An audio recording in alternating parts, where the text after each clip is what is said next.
Again, picking up on 1403,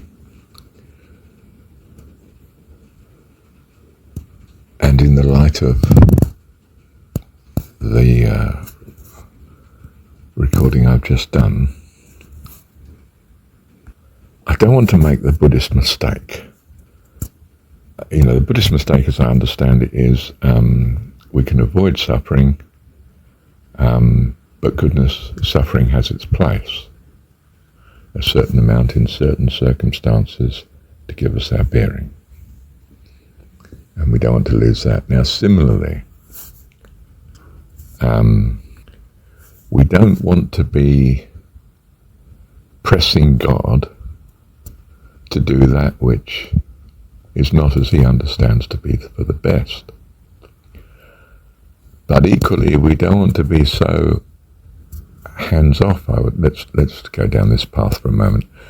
Don't want to be so hands-off on any situation that we're not doing what we could reasonably and comfortably and happily to make it better. In other words, we don't want our understanding of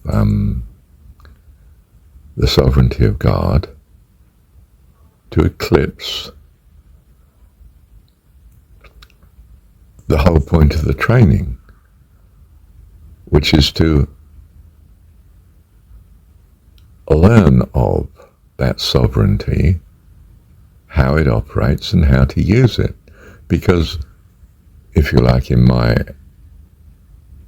painting of the picture, we are ultimately to be part of the family of God, in some sense, wonderful friends, both to each other and to God. To do that, we have to know God. And knowing God is choosing right from wrong, not leaving it up to someone else. If we always leave creativity to God, then we can't be a good friend to him, because we're not, if I can say this with the right understanding, we're not on a par with him. We're just so utterly inferior that we're not, we're tiny children compared to the infinite capabilities of the adult. And we can't be a good friend to him like that. We can only be a good friend by being another adult like him. And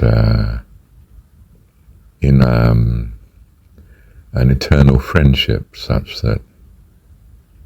is always honoured with integrity. The same integrity that he has. Do you see? So, we do have to understand good and evil. And you can't understand good and evil without having some experience and training. And it has to be very well regulated. Well, we assume, we trust that God is most able to regulate it. But don't grab hold of some understanding of that eclipses the actual training itself. You may find this problem a bit difficult, son. Let's have a look at this. Look. Now, you know so-and-so, don't you? Yes, Dad. Yeah. Well, it's an extension of that, really. Do you see how this is? Oh, yeah. Right, yeah. But do you see, we've got to look at evil and the possibility of evil, the possibility of suffering. And we can look at just a little of suffering to surmise very well what a lot of suffering could be. I cut my hand and it hurts. To be smashed up in a car, my goodness. Yes, well, I don't need to experience it to want to avoid that. I've got some clue. Especially as I see some visual observation of it in the world around me.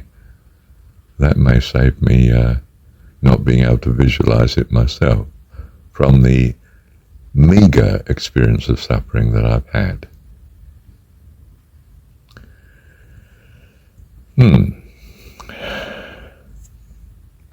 okay, I'll slip back into the analogy with suffering. I want to now go on to the greater thing about we don't leave all decision making to God. We practice choosing doing what is right. We are motivated to do that because we are children and we want to grow up. We want to have the fullness of life that God has in a loving relationship with Him. Because we're His kids, He's our dad. He is our role model. But we are modeling ourselves on Dad, not just ignoring Him and leaving all decision-making to Him. We are there, practicing.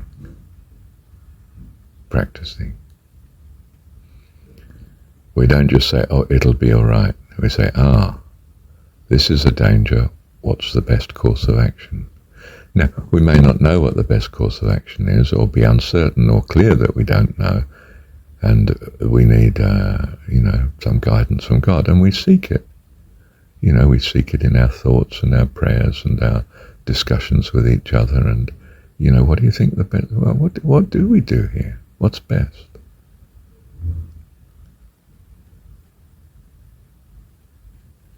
So,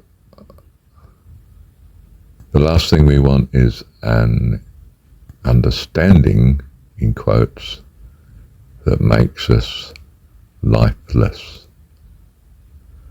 Life is learning, and not necessarily, skills and so on, but in what are the right values.